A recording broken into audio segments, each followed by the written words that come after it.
Coming up is our honourable mentions for the best album of the year. We have our top 10s. This year we're doing something different. This year we're doing a combined top 10 list. So there's every year before we've done a top 10 list that's been the locals and a top 10 that's been the international. Yeah. This time we're doing just one top 10. So we're putting our local bands up against the international bands because we feel they are as good as those and should be graded accordingly. Yep. So for this segment, it's the honourable mentions, no more than 5 for the international releases that didn't make the top 10, but this is the ones we just feel we want to talk about. So who's going to go first? I'll go first. Fuck. Jump in there, bang. Catatonia. I can't remember the name of the album. I didn't write it down. But it was very good. You've been stealing Dave's homework. Yeah, I've been a big fan of Catatonia for many, many years, and this one was no exception. It was another good album. And also The Treatment. And I had the name of the album in my head. Generation Me? That's Generation Me, it? Yeah, Generation Me. Very good new singer, Mitchell. Really kicks ass on that album, so I enjoyed that a lot. This was very hard to narrow down to just 5, but I went with, in no particular order, Crowbot with Fat City. Oh, wow. Yeah, they followed up Something Supernatural with Nothing Supernatural. They completely ditched all those themes and went with something completely different, which I thought was good for a follow-up album. It doesn't peg them into the Black Sabbath disciples. Zakk Wylde's Book of Shadows 2, if you want some mellow, laid-back stuff. Oh, no. Yeah. None of us rated that highly at all. Really? Yeah. That was very cool. Wow. Yeah. Okay. This might be another one because it's divided a lot of their fans, and that's the answer. And I rated that simply because they had the balls to do something different. And it could have been a major career killer for them, and it's really divided fans, but in this day and age, you really have to, with people aren't buying music anymore. If you're going to release something, it has to be something that's a guaranteed seller. Yeah. So everyone involved took a risk on this album, so good on it. Cool. Spiritual Beggars. I only just recently discovered this album. I can't believe how we overlooked that one.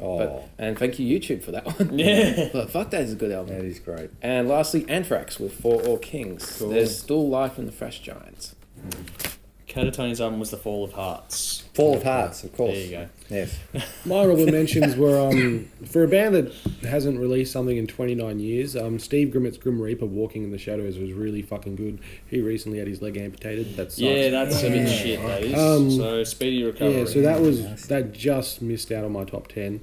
Iron Saviour, Titancraft, which you didn't really like, but, yeah, I'm all about that. And things I don't like. And Sodom's Decision Day, which was fucking really impressive. With that one. And there was that Vader EP, but I can't remember what it was called. That was fucking impressive. All right, I'll get to the Vader EP. I've got it on the list here. I'll let you know what it is when we go to the honourable mentions. Or the other outside list, our little nods to list. For me, the top 5 that were worthy of an honourable mention were Primal Fear with Rule Breaker. I chose that one. Anthrax for All Kings, so I'm with Dave on that. Cool album. King Bird, Got News. That one that stuck in my head. That was really cool. I also picked Flesh God Apocalypse with King. Wow. Now, that wasn't rated that highly by you guys, but I really enjoyed that one. I thought the execution was very well done with that. It was a very hard album to put together and pull it off, and I thought they did it really well. And finally, Long Distance Calling with Trips. Just the whole way that was put together was really well done as well. So we'll have some fun in a second, but we'll move along. So now we get to go to the nods to the international... The locals. Sorry. No. I want to do the nods, so you can go more than just have a little bit of a fucking go nuts. I said that. God, I didn't have anything. No. All right, fine. Well, I had a list. Fucking hell. I said you could have a list and just go nuts afterward. I must have missed that, Liam. Well, just everything that was released locally this year, just read that out. That was fucking cool. Alright, well fine. Seeing as I'm the only one with a list, I'll go through it. I had Dynasty with Titanic Mass. Rob Zombie. Bear with me. The Electric Warlock Acid Witch Satanic Orgy Celebration Dispenser. For the title alone, that deserves a fucking mention. Vader, Iron Times was the one that you guys are talking about. Metallica Hardwired to Self-Destruct. I thought that was a good return for them. Volbeat, Seal the Deal, Let's Boogie. It's a cool album as well. As well as Kai Hansen, 3 Decades in Metal. Yeah, that was cool. That was pretty cool. Is that jog your memory at all, boys, or are you? Yeah, no, that's good. Because I'm so doing it for your fucking approval. Testament, Brotherhood of the Snake. Yeah, Yes, that was a good one too. I'll pay that. Lyrically, it was shit.